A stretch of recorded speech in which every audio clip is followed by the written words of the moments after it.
This is 6-time IFBB Bikini Pro Champion Brina Martinez, and I take ZMA5 to make sure that I get the zinc, magnesium, and vitamin B6 needed to keep my immune system healthy and snap strong.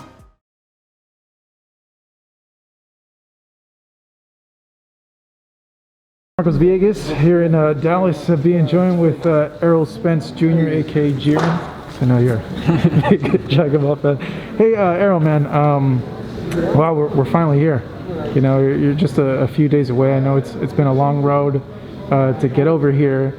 You really had time this week at all to reflect on what it took to get to this point?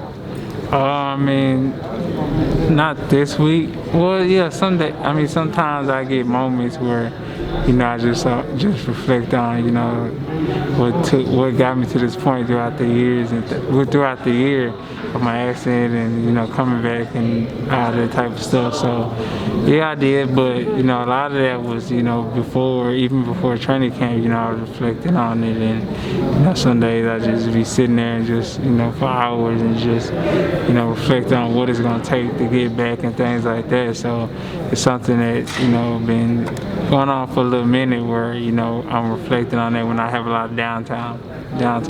What in specific do you feel that you learned and applied to this camp on those reflections that you've had? Not taking anything for granted, you know, and then, you know, doing everything that I need to do to win. You know, with this, you know, doing crunches, you know, it's been a lot of camps. Mike Garcia fight, I didn't do any crunches. None at all. I didn't do any. How the hell do you get abs like that? My abs natural. I think it's genetics. Shit, losing all that weight, some gonna pop out.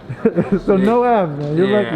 I ain't do no abs for that fight. You know, I ain't do nothing. So, you know, it's just doing the stuff that's necessary and it's gonna lead me to a victory. And, you know, I won't have anything in the back of my mind like, man, I didn't do that. I hope, you know, this don't happen because that might show up. So, you know, it's just making sure that that no rocks were left unturned.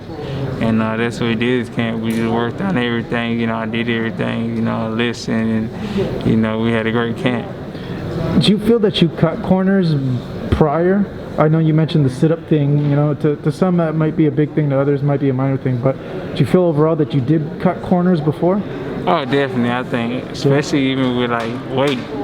Like, I think, you know, just blowing up on weight and then, you know, running. I had to be in training camp running. Garcia was trying for the fight, not the Kell Brook fight, not the Lamar fight, but like after that, I was running like twice a day. I run in the morning with a full sauna suit on, and then I run at night with just a sauna top on and things like that, work out with a sauna top. And, you know, and I just felt like, you know, as long as I work hard, you know, I'll be in shape for the fight. You know, this might kill me to make the weight, but, you know, once I rehydrate and everything, I'm gonna be ready.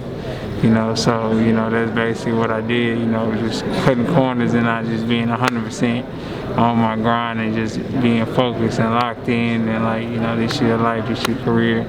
You know, just basically just being selfish, thinking about myself and not thinking about my loved ones and, you know, my kids who, you know, really rely on me and didn't actually be here, and I had to put food on the table for them, so, and they definitely don't want to hear no excuses. So, you know, it's just, you know, realizing that, you know, I'm not only boxing for myself, you know, I'm boxing and I'm grinding for other people too. Man, well, you cutting corners, like, look at the results that you got. Like, geez, you know. Given that, you know, Derek has said you're so much more focused now. You're telling me, and you told many other people, you're so much focused more now. What kind of results are we going to see from you from this point forward, do you feel, now that you're not cutting corners and doing the extra work? I think just, you know, just better me all around. You know, I think I can be more active and just, you know, and doing more stuff. Like, even like, I used to have a problem with doing interviews all the time. You know, even for this camp, I did all my interviews. Even in this press conference, I was talking more. You know, usually, you know, I'm not even, you know, saying anything just because, you know, shit, making the weight and everything like that. I'm like, man, I got to put the sauna suit on after this press conference and all this and that. I can't eat, like, you know, that type of stuff. So, I just feel like, it's just a better, mental health and, just physical health, just being on point and just making sure that I'm giving myself the best chance of a victory. Yeah, it's so much more less stressful when you're extremely close to weight, so that's not always constantly on your mind, because I know how stressful that is for athletes, especially for you guys. Yeah, especially, going to bed and, things like that. You got to wake up and you got to watch what you eat, because, I watch what I eat now, but you really got to watch what you eat. And every time you eat a piece of half a banana, you step on the scale. You sip of water, you step on the scale. And you're like, how the hell did I gain half a pound? Like, what the hell? I didn't eat anything. And your body's so sucked in and drained. You drank a little bit of water, you didn't gain a pound. You like, the fuck? So, it's just that type of stuff that, make crazy. And then, every time before camp is over, you're like, man, I'm not gonna do this again, this and that. I'm gonna get focused next camp. I ain't doing this again. And then right after camp, after the win, you have a great win, you end up doing it again. So, for me, I'm lucky that, I learned before I took a loss, a loss in the ring to get back on my stuff. I'll ask you this, and you mentioned it during the press conference. Why not wait a little bit longer? Why did you feel that you needed to take this now? Why not, wait a little bit longer to really see that you're 110%? Because I feel like I'm gonna see I'm 110% December 5th. I feel like if I'd have fought, a C quality type fighter, or I feel like it would have been really no answers. It would have been, none of the questions would have been answered. And I feel like, even, for myself, if I'd have knocked him out in the first round or something like that, I wouldn't even had, got the ring rust off, because I stopped the dude in the first round.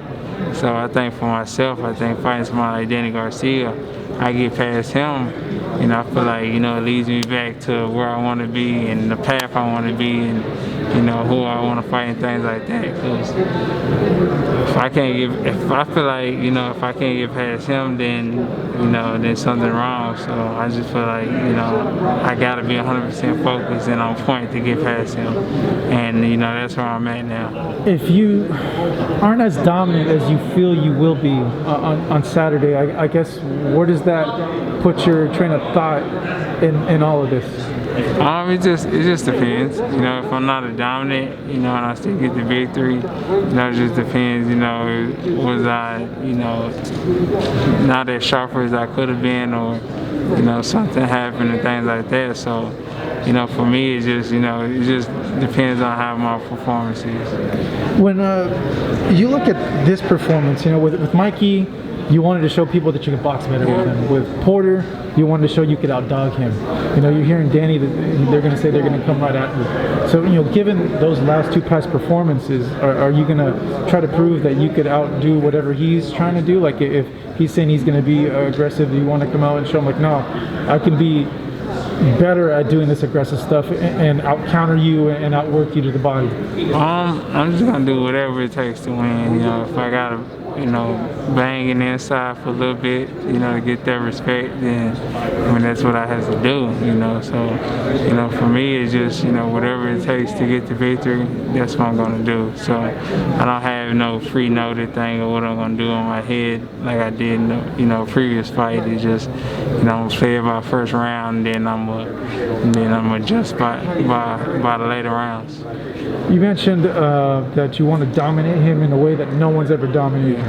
He's never been dominated really in fights. What would that say about you, that if you are able to do that? I think it'll say that, I'm back, and, I think people will know that my focus is 100% there, and, I'm the real deal, and I'm the best in the division.